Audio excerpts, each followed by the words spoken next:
guys, how's it going? Hobo Yeti here. I want to do a video about newbie homeless mistakes that I've made. You know, anytime that I've when I've been recently homeless, there are things that I've done that, looking back, I just shake my head and I'm like, that was stupid. So I've got 10 of those. I went ahead and got 10 of those, and we'll see how much of a noob I was. So the first one is, you know, when you're coming from a place where you're taking a shower, you're living in an apartment, you go outside, you're still tied to that idea of taking a shower. And the closest that I could come was take a gallon of water and pour it over my head. And then that evolves into like going into a restroom and putting your head under the sink. You don't really have time to sit in there, wash it or anything. You're just getting it wet. And that's kind of a noob mistake, you know, pouring water over your head. What does that do? The actual way to do it is a hobo bath with a cloth and a little bit of water. And it gets it cleaner and all that stuff. But yeah, the pouring water over your head, not a good thing. Number two, overspending on EBT. The thing is like if that's like your only monetary source and you've got to get food, you know, they give you $291 and it's not enough. The thing is it can be enough if you plan it. What I do is I'll spend until I get like 100 or 150 bucks left, and I don't think about it. And then once I have 125 left, I'll stop and I'll go out and get all the foods that I'm going to need to get me through the rest of the month. Because, you know, you're comfort eating. You're using comfort foods to self-medicate. Chocolate, energy drinks, ready to eat, hoagie sandwiches or salads or whatever. You're getting stuff that, you know, comfort foods.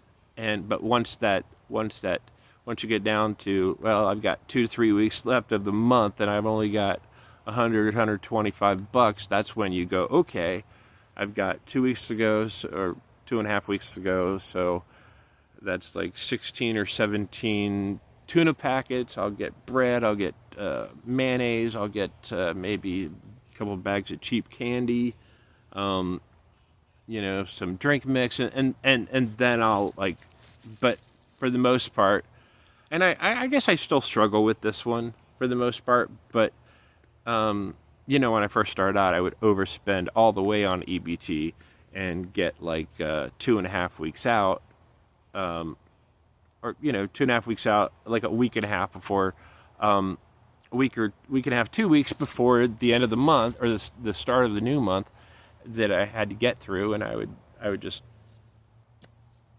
eat whatever I wanted, you know, until I didn't have anything, and then I'd go to the pantry and get their out-of-date bread and out-of-date other things, and, you know, I just didn't enjoy that. So I started to plan more. Number 3 is putting your tent in the wrong place. Like when you're first setting up, putting your tent in the wrong place, like putting it in a shallow depression, and then it rains, and then you get waterlogged if you don't have a bucket bottom tent. Excuse me. Putting a tent, like you'll go out into a wooded area and you'll just kind of walk along the trails, and then suddenly you're like, okay, our tent goes here, and then you realize that those trails are like where people go. Or, you know, one time I set up my tent in the middle of a place that was real quiet, and then I realized this was a place where people four-wheeled, you know, and it's like, oops. You know, you learn to do it on the high ground, make sure there's no deadfall, trees, limbs that are going to come crashing down on you, but mostly making sure you're staying out of the main thoroughfare, you know, make your own trails to get to where you're going. Number 4 is anytime I'm at a new camp spot, you know, every once in a while I will either get back after dark or have to leave. I'll like be like I'll have to go to the bathroom really bad or something like that, or I'll have to go. I'll have to get to my tent in the dark from the road. The thing about that is you want to make sure that after you get your tent set up, you want to break a trail, that you're familiar with, to and from the road to your camp spot. If you don't, you're basically tripping and falling. You got your phone light out, and you're like, walking in the dark, and it's just, it's unpleasant. But finding your way to your tent in the dark with a trail that's not broken in for you is a real newbie move, and I try not to do that. Number 5 is a newbie mistake is to leave food around your camp spot. Ants in the summertime, but mostly rats and mice and raccoons. They will start seeing your tent as a food source. So, like right now, I have everything in a bin. I have a trash bag that I take out daily. When I leave here daily, I'll grab my trash bag and it goes into a garbage can up the road. That way, there's no reason for animals to see my campsite as the new buffet. I did make that mistake at my old camp spot. I would be like, well, I'm not going to eat this. Throw it out, 10 feet away from my tent. But, that's when the rats started being like, hey, smorgasbord, let's hang out here, Next one is 6, peeing too close to your tent.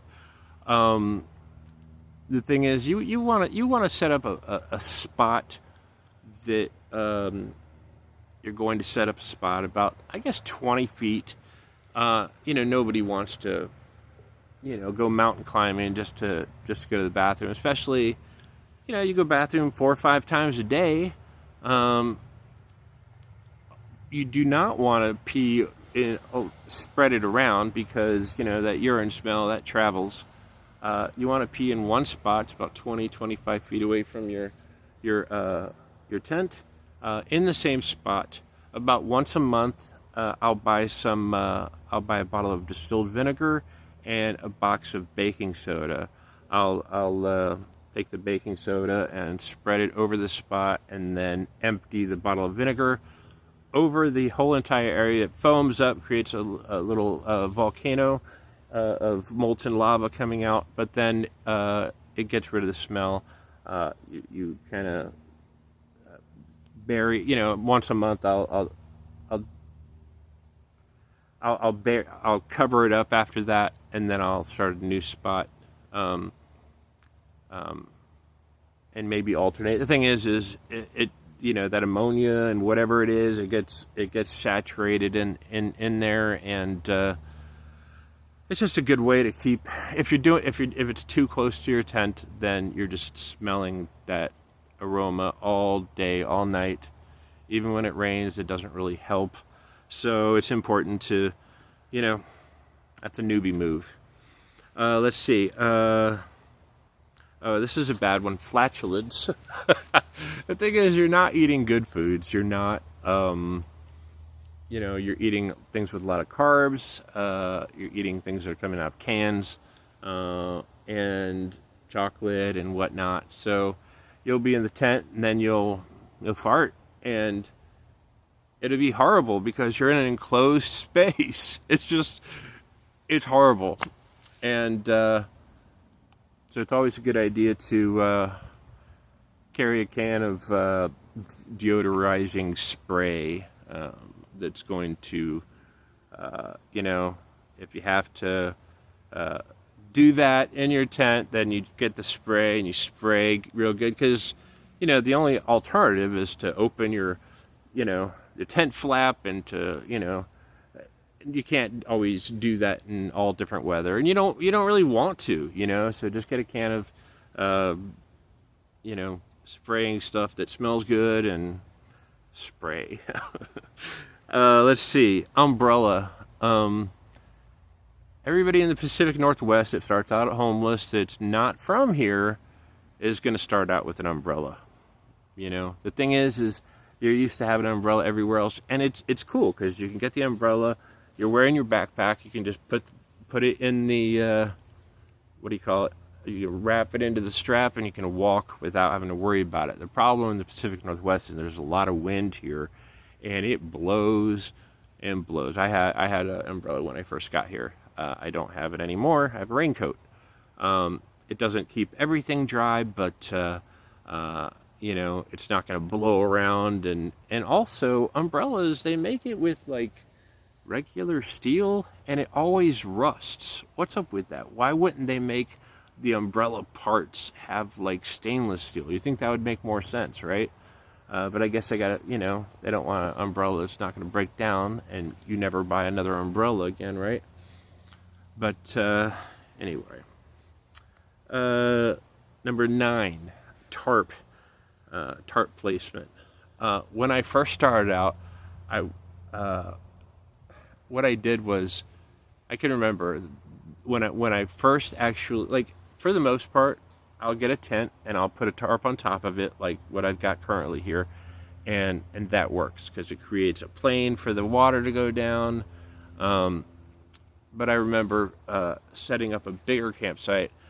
I got some branches and stuff and created like a little frame and put the tarp on top. There were some places that were shallower and I didn't think about it.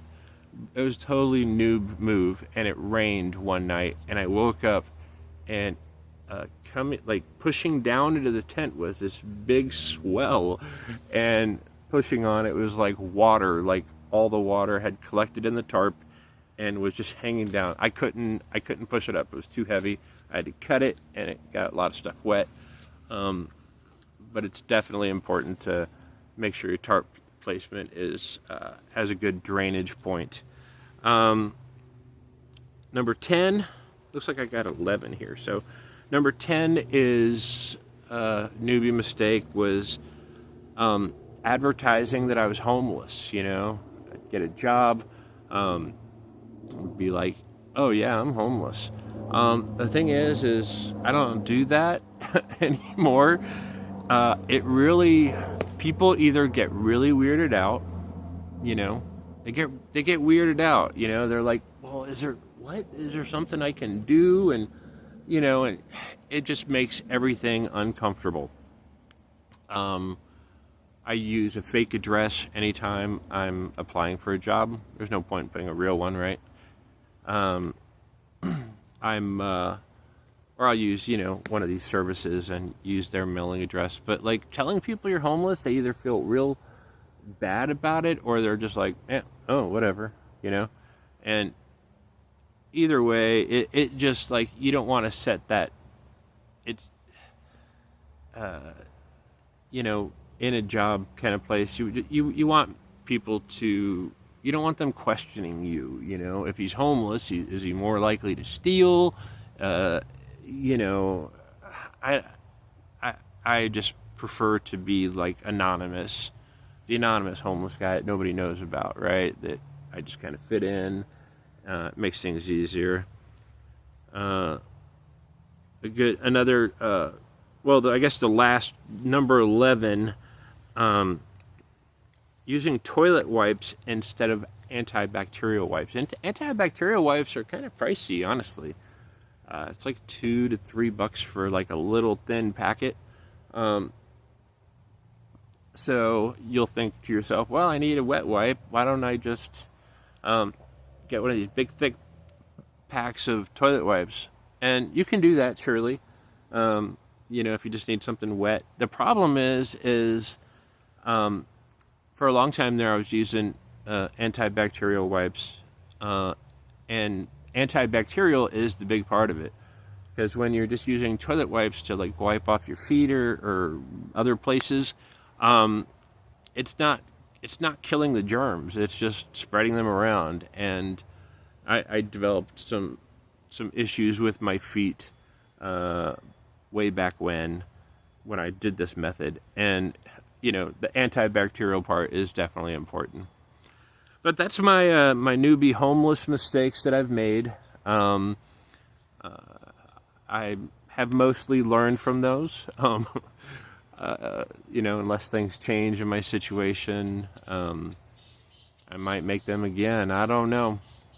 I hope your road's a good one, and if you're homeless, I hope it doesn't suck for you.